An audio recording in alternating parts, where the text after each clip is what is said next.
Hi, and welcome to Theater Talk. I'm your host, Kristen Garbarino. Tonight we'll talk with Patrick Jordan and Derrick Sanders about Barebones Productions' Jesus Hopped the A-Train. Thanks for watching.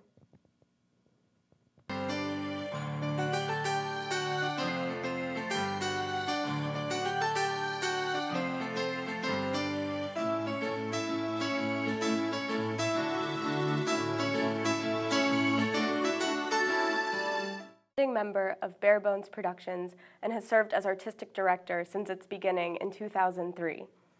Patrick often acts in productions at Barebones and has performed roles in Killer Joe, Take Me Out, and Cherry Smoke, which was presented at the Edinburgh Fringe Festival.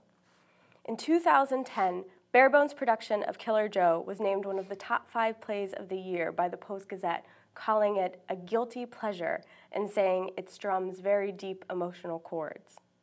It was also named the #1 play of the year by the Tribune Review, calling it a thoroughly gripping and involving piece of theater. Patrick, thank you for joining us. Oh, thanks for having me. What inspired you to start Barebones? We started in 2003, and it was basically because there was a void in the Pittsburgh theater landscape. There was a certain kind of plays that weren't being produced. And so we thought we were going to do it. We were actually going to, one of the names when we were throwing around names for the company was going to be Shot in the Arm Theater, that we were just going to do one show. And then people would see that it was viable and people want to see these shows and want to perform in these shows. And then other people would start doing these kinds of plays, but it didn't happen right away. So, a few months after that, we did our next show, and then our next show, and then we just decided to run with it. Wonderful. And that's where it came from. What does it take to produce a play? Not a lot. No. It takes a lot. Pittsburgh's a great city to be able to pull this thing off. Because you've got an artistic community that's really strong. You've got a great core of actors who can bring that up. There's a technical crew. All our designers are fantastic, and I mean they still work for cheap, but they used to work for a lot cheaper. I mean, like basically everybody believed in what we were doing and was really supportive. So that's basically how it happens. But it always comes down to the plays, just the plays you choose and how you can handle them. How far in advance do you have to plan to make sure that a production gets off the ground? Well, that's, with Killer Joe, for instance, I wanted to do Killer Joe for like 6 or 7 years. So it was just kind of like in my brain circulating for a long time, waiting for the right time to strike. And the same thing coming up with Jesus Hopped the A-Train, which we're doing in January. I've been wanting to do that since I read the play, but the planets needed to line up to do that. So I have a stock of plays in my head that I want to do that have never been done in Pittsburgh. So it's just basically when the timing's right and the planets line up. So, but with like pre-production for a show, I mean, you've got to, I'm sure you've had other people tell you about this, but I mean, you've got to put your design team together, you got to find your location to do the show, you've got to find your funding first and foremost. So, but it all starts with picking the play, like I said before. Is there a certain type of play that you tend to be drawn to? It's basically, people have asked me that before, it's just basically what grips me, whatever grabs me at the time. It's just that we've produced different kinds of plays. Granted, they all have some form of an edge, but I mean, the difference between The Glory of Living to Take Me Out, it's night and day. They're totally different kinds of plays, but they all have that little, I don't want to say a dark twist, because they all haven't had the dark twist, but there's just some kind of edge, something gripping, mostly stuff that's based in reality, too, is what I'm personally drawn to. So that would be. In researching the company, I read this review for Bug by Ted Hoover, who said that you should call your mom because you tend to pick certain kinds of plays. Glad you brought that up, because I actually had talked to Ted about this. Now, I don't call critics after they write reviews. Sure. I mean, I just don't believe in that. It's very necessary for them to write the reviews. Love that, good or bad, you have to kind of take what you can get. But he took it to a personal place. Well, here's what happened with that. Now, I know Ted, so he's allowed. He says but that. He started off writing this glowing review of the show, if you look at it. And he's talking about the powerhouse production and the fantastic actors and blah, blah, blah, blah. And I'm like, oh, this is going to be great. And then I read down it, and then he lists off every single show that Barebones has ever produced and says there's a battered woman in every one of them, which was not true. Which is not true, Ted. And so I read the review, and he listed off everything, and he left out a couple of shows that didn't have battered women in them. And so I called him the next day after I read it, and I said, Ted, you know, I read your review. I called my mom and apologized, and she said, you need to write a real review now. You know, and he laughed, and everything's been, you know, I mean, there's never any tension. That's just his style. And with the city paper, I mean, that's what you want out of a critic in an alternative news weekly. And I love that you really sort of kept doing whatever you wanted. For instance, Killer Joe. Well, yeah. Well, we did a bunch of plays between Bug and Killer Joe. Yes. I mean, we did like what I would consider a classic for us, and which was the only play that we ever produced that had been done here before, even though it was 20 years prior. But we did Glengarry Glen Ross, and we did Take Me Out in between. Yeah. So those are two just, I mean, you can't get any more bipolar. And then we came back to the Tracy Letts Killer Joe play, and we had, you know, Joe Krashecki playing live with us, and we had a killer cast for that show too. Yeah. No pun intended. Tell me a little bit about the production. Why did you pick the play? Killer Joe? Yeah. Killer Joe is another one of those plays that has been in my head for a long time since I read it. I've always wanted to do it.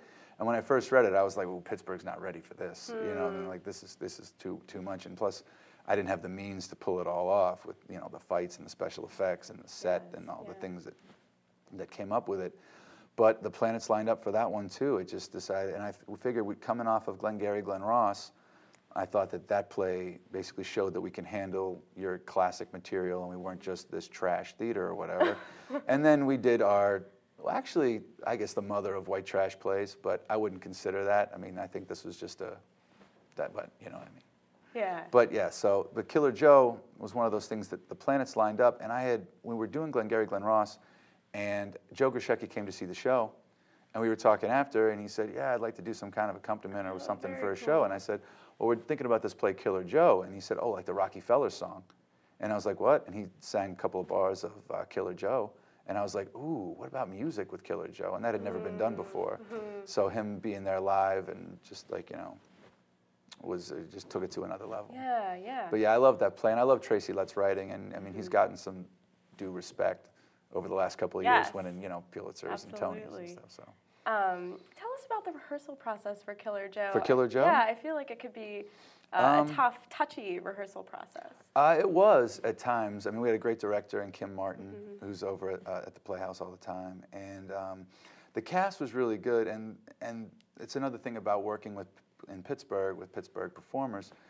It's like I felt really close to everyone. I had worked with everyone that I was in the show with before. I had known everybody before, so there was like a closeness. And Lissa and I had done Bug together, so that was good. One of the toughest days at rehearsal was Lissa's a vegetarian, and there was a scene where she had to have a chicken leg in her mouth, and you know, for whatever, you know, situation that came from. But Lissa hadn't had meat in her mouth for, you know, 7 or 8 years. So that would be the most uncomfortable day at rehearsal.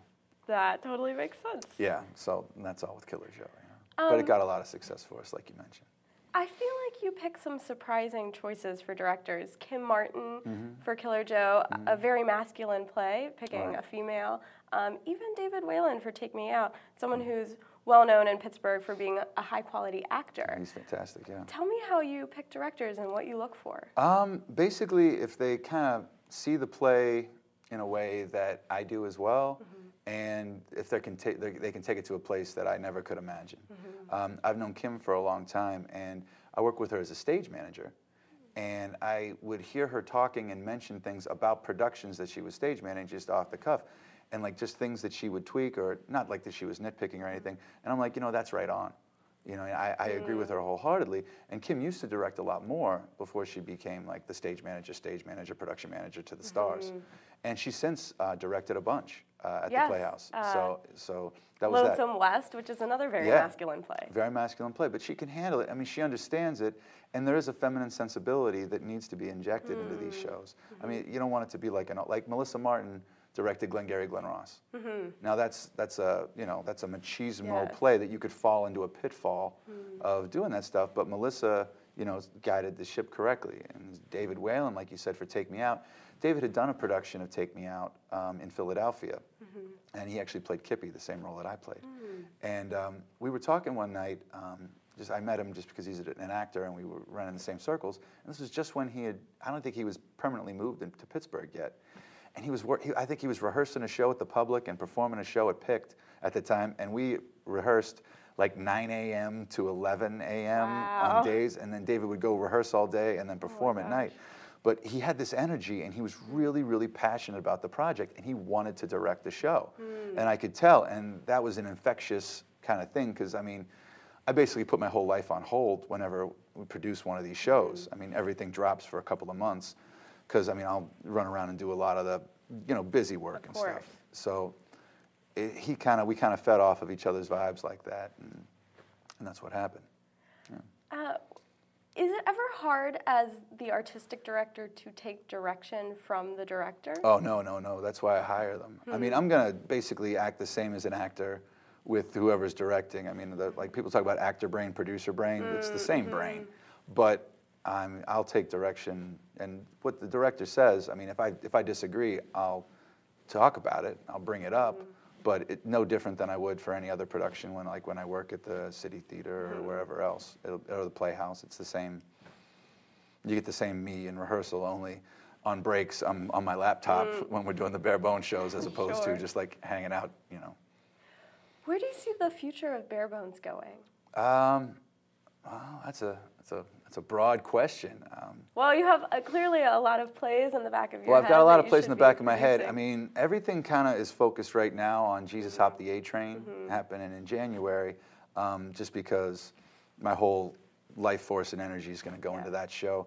I'd like to, I mean, ideally, I'd like to, find the correct amount of funding streams and be able to do 3 shows a year, 2-3 shows a year, as opposed to, as of right now, we do 1 or 2 shows a year. It's just whenever we can scrape together the means to do it, because we've come a long way since 2003. Like the budget for the first show was $300. Oh my gosh. And we used all practical lights. So the stage manager had a power strip with 3 plugs. Wow. So it was like scene 1, scene 2, and scene 3, and that was it in a boom box. So. And now you have live music. Everyone was commenting about the set for Killer Joe. Oh yeah, Doug McDermott did the set for that, and he works at Clear Story Creative, and he's on our team. He's fantastic. He was the TD for all of our shows, and then designed Bug for us, and then we had Tony Ferrari, the great Tony Ferrari, do Take Me Out for us, and then Dougie did Glengarry Glen Ross and Killer Joe, and now Dougie's going to be doing the set for Jesus Hopped the A Train. Great. Well, Patrick, thank you so much for talking with us. Oh, God, thanks for having me. Next, we'll talk with Patrick and director Derrick Sanders, more specifically about Barebones' upcoming production of Jesus Hopped the A Train, which is running January 12th through 29th. You can learn more about the production at barebonesproductions.com.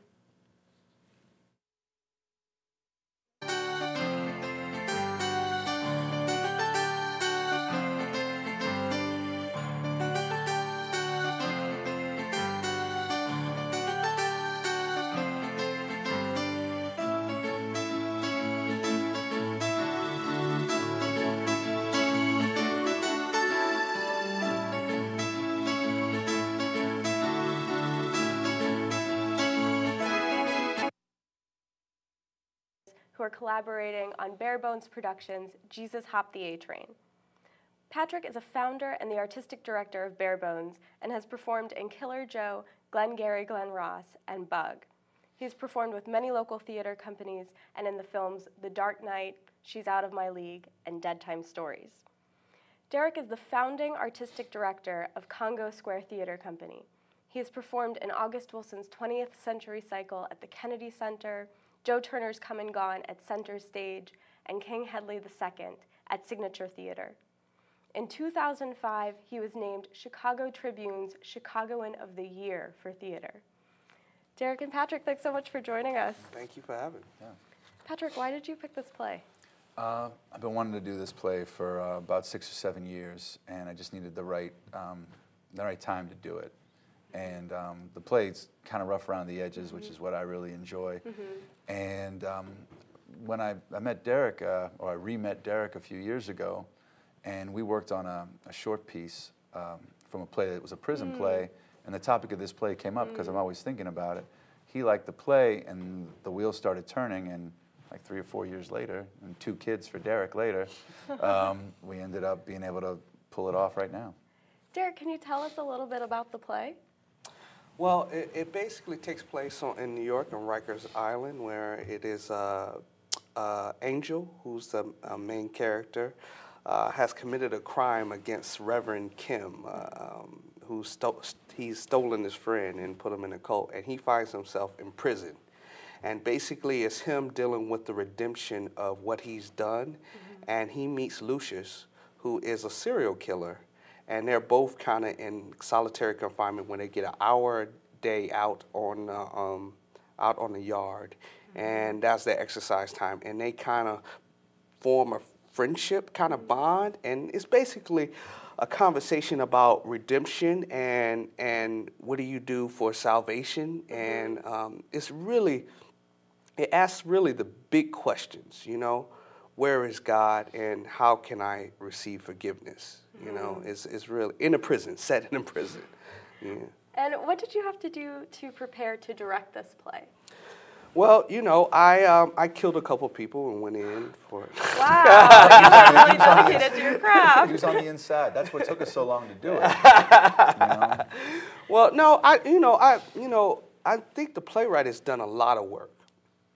And his plays, I mean, he was in the institutional system for, I think he worked there for like 10 years. He was a or social something worker like and that. stuff. Yeah. Stephen Adler-Gierges. Yeah, Stephen Adler-Gierges worked in the system. So he does a lot of that work for me. A lot of my prep was a lot of research on prisons and where they are and what they're doing, and also a lot of kind of internal soul searching. I infuse a lot of my soul into projects when I direct. You know, it's really deeply personal relationship with me in the play and the characters in the play. Our cast is just out of this world. They're out of sight, and we're gonna have a beautiful, beautiful production. Yes, tell us about the cast. Who picked? Was it a combination? Yeah, well, we had auditions that spread for about 6 months. six months in about 8 states. But yeah, it's very type specific. The roles. There's 2 Latino characters that's very strong, and we want to cast, you know, appropriately with that. Especially the playwright believes firmly about that as well, and we agree with him. And so in the cast, Elena Passarello, who is an old school Pittsburgh favorite, who has left us about 4 or 5 years ago and hasn't been performing here since. She's coming back to play a role of Mary Jane, a public defendant. And we have Raul Castillo, who is coming to us from New York. He's actually a member of the Labyrinth Theater Company, which is where Stephen Gierges, actually, I don't know if he's still the artistic director, but he was at one point in time the artistic director. And they produce all of his plays, like and the world premiere was there. The world premiere of the show was there. Leandro Cano is coming to us from California. He's going to play Valdez, the big scary guard. Leandro's about 6'4", 320. So he's going to come in. We're looking forward to seeing what he throws around. And Edwin Lee Gibson, he's an Obie winner. He's kind of a nomad, really. I mean, he doesn't, you know, have a specific address. He just kind of like walks the earth like Caine in Kung Fu, finding adventures to get into, and he's really incredible. Great. So. What are some of the challenges facing you with this play?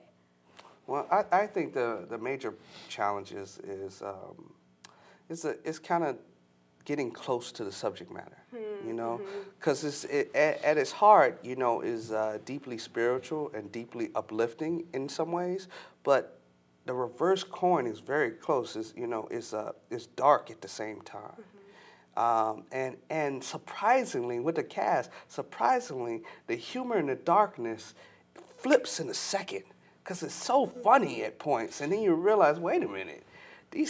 One of these guys is going to death row. What is happening here? You know, what am I laughing at? You know, but it's deeply comedic and at the same time spiritual, but at the same time dark. I think it is one of those underbelly of theater plays that everybody loves and everybody talks about.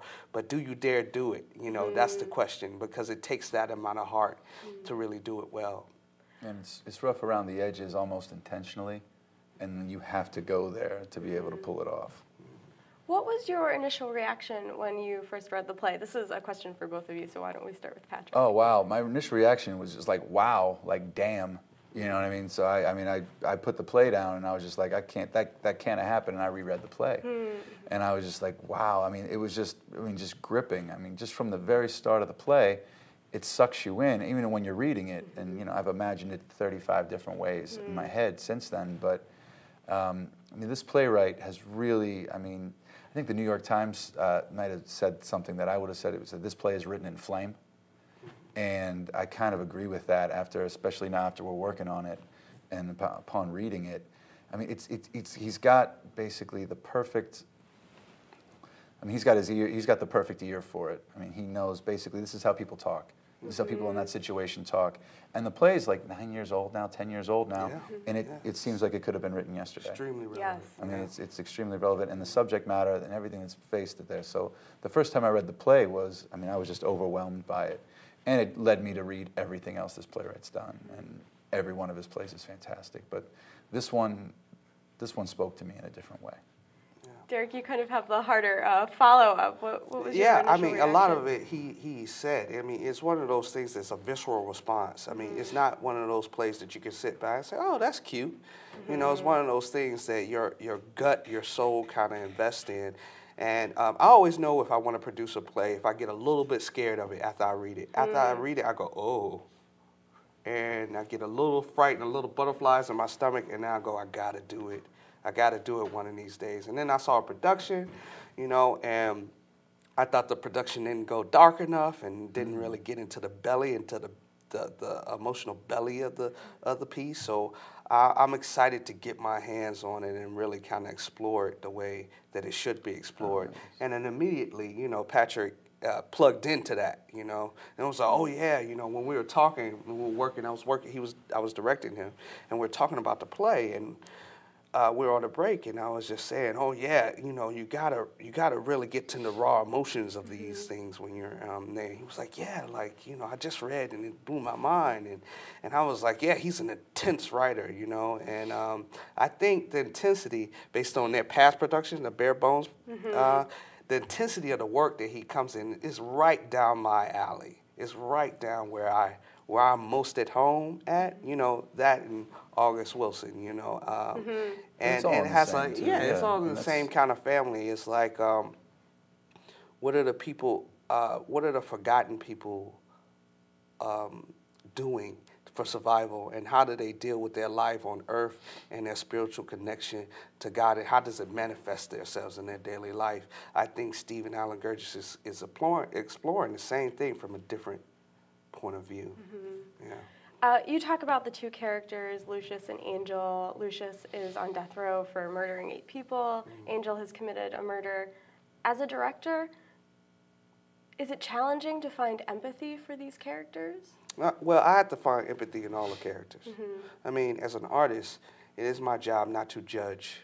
It is my job to understand humanity and understand that we all have experienced disappointment. We've all have fallen short of our dream somehow of what we picture life to be, and we've all experienced those things. So to find the core in there, I'm always looking at how is this character, how is this play like me, and I want to bring that out. I want to bring that out for you to see, because even though you haven't killed 8 people, I want you to feel like I relate to him. I understand that, and that scares me. I understand that emotion, and it frightens me. You know, because all of us have the capacity for good, great good, and great evil.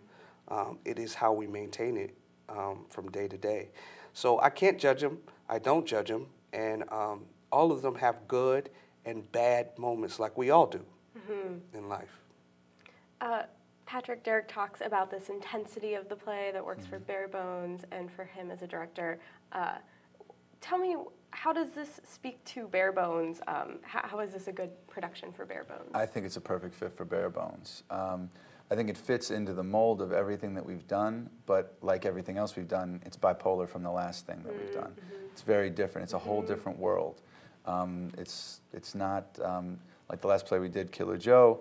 This play couldn't be farther from a trailer park, right? Yeah. But the human emotions and the human relations, it's still happening. You know, I mean, everybody's still human. So, And like when I said before that it's a little rough around the edges, I mean, I'm drawn to that kind of a thing. And this play, I mean, it's that. I mean, it's just what Derrick said. It kind of, you have to go all in with it.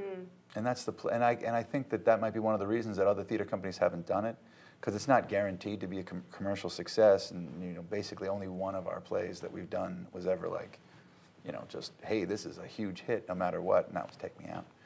But for multiple reasons.